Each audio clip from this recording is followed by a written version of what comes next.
রাত্রিবেলায় গোরস্থান থেকে কেমন যেন একটা কান্নার আওয়াজ পায়, আবার মাঝে মাঝে হু হু হু করে হাসির আওয়াজও পায়। কখনো কখনো অদ্ভুত কিছু সিমটম সিম্বল এগুলো দেখা যায়, যেগুলো আসলে সচরাচর আমরা দিনের বেলা দেখতে পাই না। আসলে গোরস্থান থেকে এবং এভাবে হাসি কান্নার আওয়াজ আসার কারণটা কি? এর থেকে উত্তরণের কোনো উপায় আছে কি? দেখেন, তিনটা কারণ আপনাদেরকে বলবো। এক নম্বর হচ্ছে, অনেকে আপনারা মনে করতে পারেন কবর থেকে মনে হয় কান্নার আওয়াজ আসছে।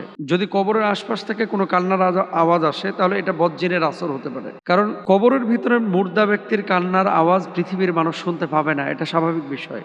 নবী সাল্লাল্লাহু আলাইহি ওয়াসাল্লাম কি বলছেন? মানুষ মারা যাওয়ার পরে মানুষের রূহটা চলে যায় হচ্ছে আলামে বারজাখে। হয় তার রূহটা থাকে ইল্লিয়িনে, অথবা রূহটা থাকে হচ্ছে সিজ্জিনে। রূহটা ইল্লিয়িন এবং সিজ্জিনের বাইরে দুনিয়ার জিন্দেগিতে এই যে কবরে থাকা বা 40 দিন পর্যন্ত ঘরের ভিতরে থাকা, ছাদের উপরে বসে থাকা, এগুলো আসলেই মানে অথেন্টিক সোর্সে পাওয়া বিষয় নয়। তবে কিছু কিছু বর্ণনায় এরকম পাওয়া যায় যে মানুষের রূহটা ফিল করে, অনুভব করে, এটা সত্য। কিন্তু রূহের কান্না বা মানুষের মুর্দা ব্যক্তির কান্নার আওয়াজ কবর থেকে শোনা এটা সম্ভব না। কারণ হাদিসে এটাও আছে যে যদি মুর্দা ব্যক্তির আওয়াজ পৃথিবীর মানুষ শুনতো, তাহলে পৃথিবীর মানুষ স্বাভাবিক আচরণ করতে পারতো না, তারা সুস্থ স্বাভাবিক থাকতে পারতো না। তাহলে বজ্জিনের আসর হতে পারে।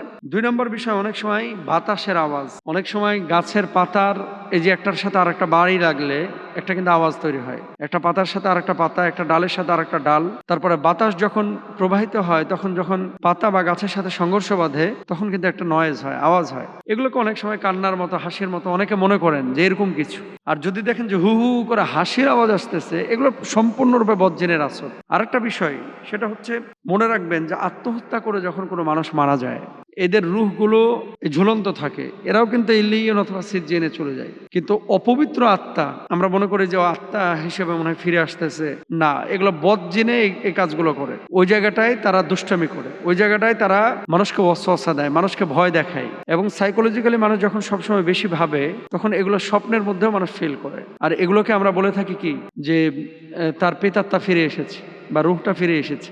মানুষ মারা যাওয়ার পরে তার রূহটা বা প্রেতাত্মা বা এই অপবিত্র আত্মা ফিরে আসার মতো কোনো সুযোগ নেই। করণীয় কি? করণীয় হচ্ছে, গুজব বা অলৌকিক গল্প প্রচার আপনারা কেউ করবেন না।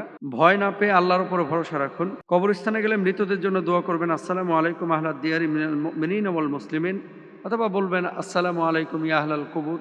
সকাল সন্ধ্যা আয়াতুল কুরসি, সূরা ফালাক, সূরা নাস এবং সূরা ইখলাস, সূরা কাফিরুন পড়ে ফুৎকার দিয়ে শরীরটাকে একটু বন্ধ করে রাখবেন। আর রাত্রিকালীন সময় যদি এই ধরনের কোনো আওয়াজ পান, জানালা খুলবেন না, দরজা খুলবেন না, বা অতি উৎসাহী হয়ে ওই লাইট দিয়ে দেখতে যায় না। কারণ কি কারণে এগুলো হয়, এগুলো তো বললামই আপনারা।